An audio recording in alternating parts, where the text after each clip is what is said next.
Hello. Nakaka bagong yung nawala na dito si Papa. Dati pag naakyat ako doon, nanonood kami ng TV. Wala, hindi na nangyari. Wala na.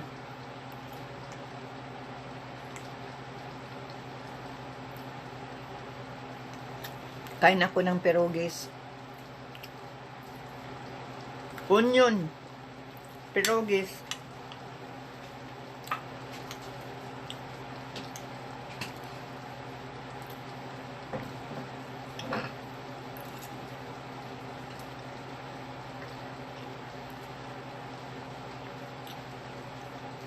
Masaya naman si Papa sa Pilipinas. Masaya ang kanyang bakasyon. Mabalik sila dito mga 5 months daw. Doon sila mag-Christmas.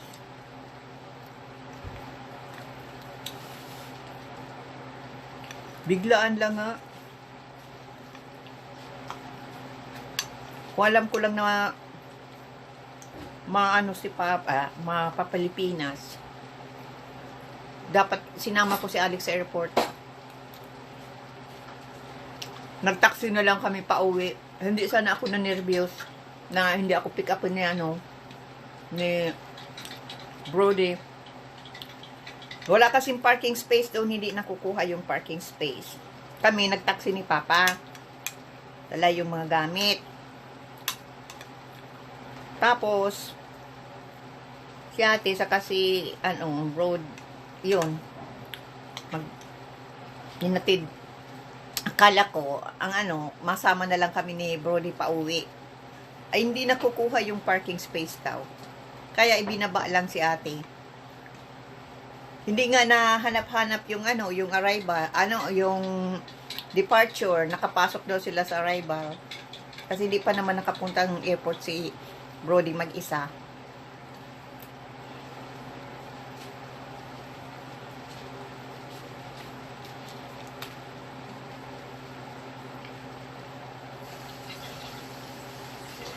Tapos kada kumataksi ako pa uwi, pa uwi dito, ay grabe sinervyos ko talaga. Hindi man lang ako nakapag-video, nakapag-picture. Dati na video ako, na picture, yung mga dinadaanan, ay hindi ko naisip yun. Sa sobra kong nervyos.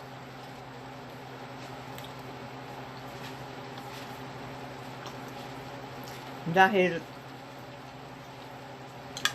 iniisip ko, paano kung hindi magbalik si Brody? Na-stuck ako dito sa airport. Mag-uumaga ako dito, bago ako makabalik pakauwi.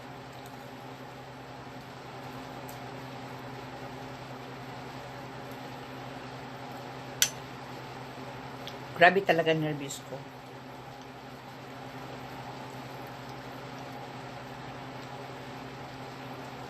Kung alam ko lang na larga sila, sinama ko si Alec, hindi sana ako na nervous. Siya ang nagtulong sa pag-iimpake kasi binuksan yung mga kinilo muna, yung mga dalahin ay kulang sa sa bigat, tapos yung mga hand carry nila mabibigat, kaya binuksan yung kahon, yung container, linigyan ng mga gamit na galing doon sa hand carry nila. Nagtulong ako sa pagbubuhat. Tapos pagtulak kay Papa, kasi si Papa nasa wheelchair.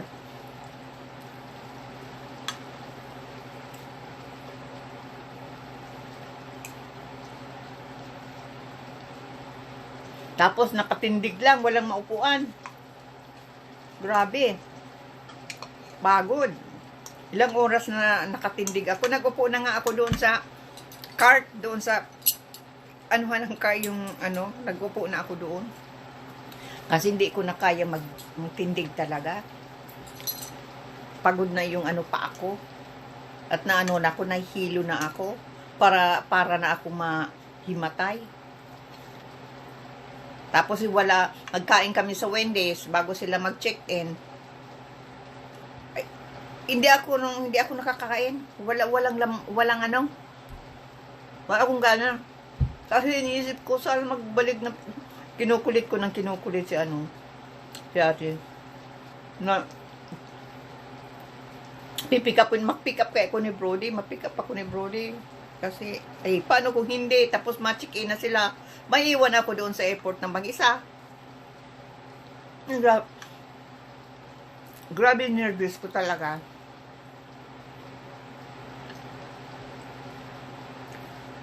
Tapos, yung malapit ng yung oras na na madating si Brody, labas kami. Tapos, malamig sa labas. Pasok kami. Nandun lang kami sa pintuan. Ay, hindi na ako makatindi. Yung pagod na talaga ako. Nag-upo ako doon sa cart. Yung lalagyanan ng yan? Ng mga luggage. Upo ako doon. Naghihintay. Nasa may pintuan. Tapos, sabi ni ate, malapit na sila mag-check-in. Ay, lalo akong na-nervous. Sabi ko kaya, paano kung hindi dumating si Brody? Paano na ako dito? Kinausap ni ate yung security. Lalo akong na-nervous. Paano talaga kung hindi si Brody makarating? Kung magkaroon ng problema yung sasakyan. Oh my God, grabe yung iniisip ko talaga. Tapos gusto kong tawagan si Alec. Kaya lang mahintay ako ng 12 oras sa airport. No, madating man lang doon, mag-umaga na. Ay, grabe talaga si nervous ko. Pero dumating din si Brody. Tamang-tama, ba-check-in na sa ate, hindi na nga ako nakapasok. Excuse me. Hindi na ako nakabalik. Hindi ba lang ako nakapagpaalam kay Papa. Kasi bawal doon sa labas, doon sa departure area na mag-park ng matagal. Kasi hatidan lang yun ng yung mga biyahe. Kaya sandali lang doon, din ako nakapagpaalam kay Papa. Akala ko makakabalik pa ako sa loob. Yun diretso na si ate sa loob. Na goodbye. Yun na lang. Tapos kami ni Brody, pasok na rin ako sa kotse ni Brody at nag-alis na din kami. Pero grabe pa rin yung nervous ko, hindi pa rin naalis kasi sabi ko paano kung mahinto dito at grabe ang ulan, sobrang ulan talaga at sobrang ang dilim.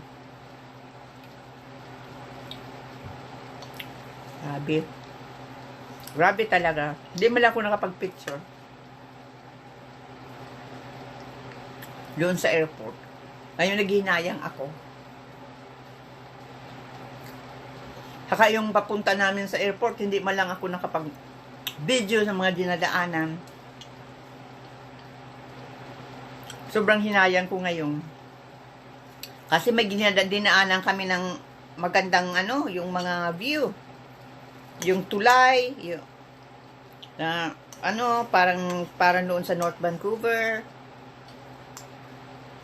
Hindi man lang ako magkapag picture or yung video talaga, yung mga scenery na nakikita mo yung mga daanan. Kinayang ako. Tapos nagdaan kami doon sa tunnel. Ang haba ng tunnel.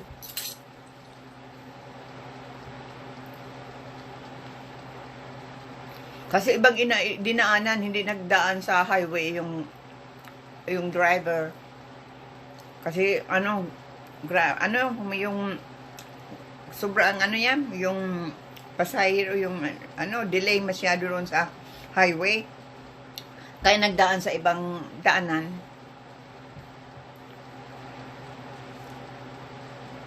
Ayun. Ang pa lang, Philippine Airlines, pa lang, 154. Drop off kami ng taxi sa 124 area, doon sa 124 gate, 124, 129, ay 149.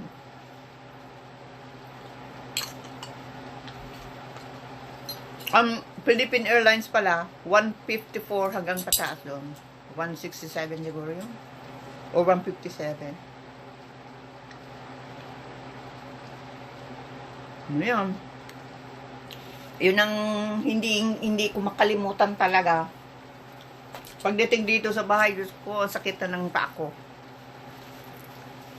Kasi, tagal, makatindig. Walang ano yan. Walang maupuan doon. Si Papa nakaupo siya sa wheelchair.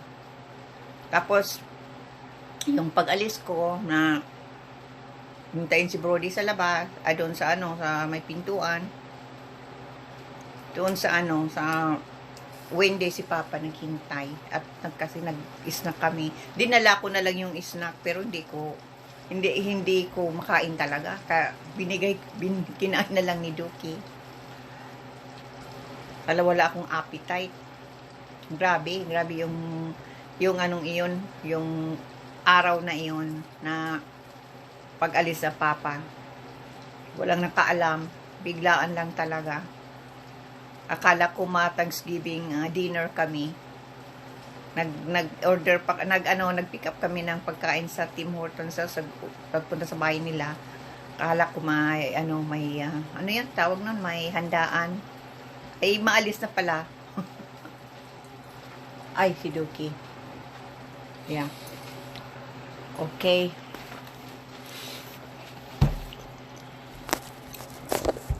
Okay. Yeah. Okay, i-off ko na.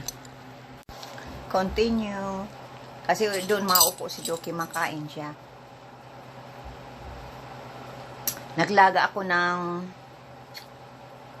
lemongrass na may kamote. Tanglad na may kamote. Yung ko, iniinom ko.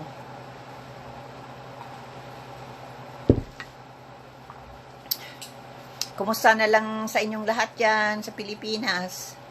Salamat sa mga nanonood. Matagal din ako hindi nakapag-video ng ganito. Yan. Linis ko ang kwarto ni Papa. Linabahan ko yung mga beddings, yung mga pillowcase, saka yung mga unan. At bukas, ay hindi pala may madating dito. May bisita ako bukas. Mapunta dito yung yung anak ko at saka yung daughter-in-law ko at yung apo ko mabisita. Kaya next day ko na i-vacuumin yung yung sahig ng kwarto ni Papa. Yeah, kumusta na lang sa inyong lahat dyan sa Pilipinas. At salamat sa mga sa mga viewers. Yeah. Salamat sa inyong lahat.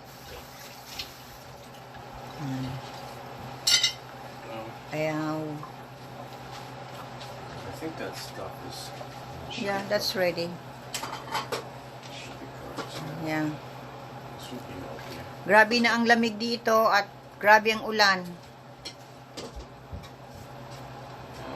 Madali na pati mag